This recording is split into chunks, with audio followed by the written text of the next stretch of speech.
Čau! Ir 12. februāris, ārā ir kādi -5 grādi, un man ļoti nies dārznieces pirksti. Gribās kaut ko iesākt siltumnīcā, bet, zeme ir sasalusi podos, grūti kaut ko te patīrīt vai pakārtot, bet, ļoti gribās būt ārā, būt svaigā gaisā, būt tā kā dārzā pie dabas. Paskatīšos, ko es te varu izdomāt. Rekur puķu podā ir mana lavanda, nezinu, vai ziema būs pārcietusi. Tālāk skatāmies, es ļoti ceru, ka ziemu būs pārcietušas manas meža zemenītes, ko man draudzene dāvināja tajā gadā, kad mēs uz šejienu pārvācāmies dzīvot pirms 6-7 gadiem.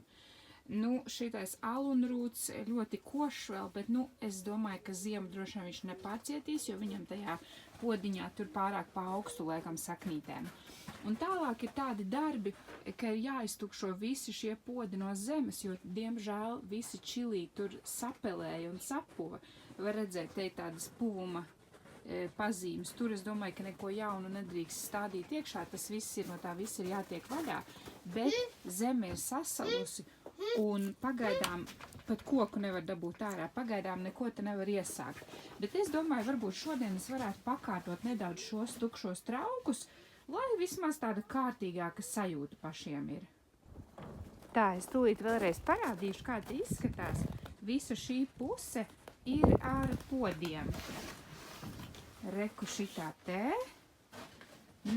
Skatīsimies, kaut ko es varēšu šodien sakārtot te vai nē. Man rokas dārznieka cimdos jau nosalušas, bet drusciņi es varēju tur sakārtot. Es galvenokārt sagrupēju puķu podus pašus par sevi, apakšas trauciņus pašus par sevi, un jā, tas laikam arī viss. Iesim skatīties. Ārā ir tik skaista pēcpusdiena, saulīte šodien bija, un debesis tādas arī zilas. Ejam iekšā skatīties. Galvenokārt mums te ir darba uzvaras šiem 2 plauktiem.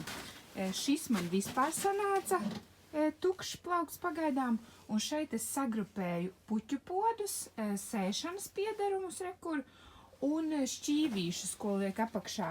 Reku tur ir liela kaudze. Viss pārējais izskatās tā kā bija.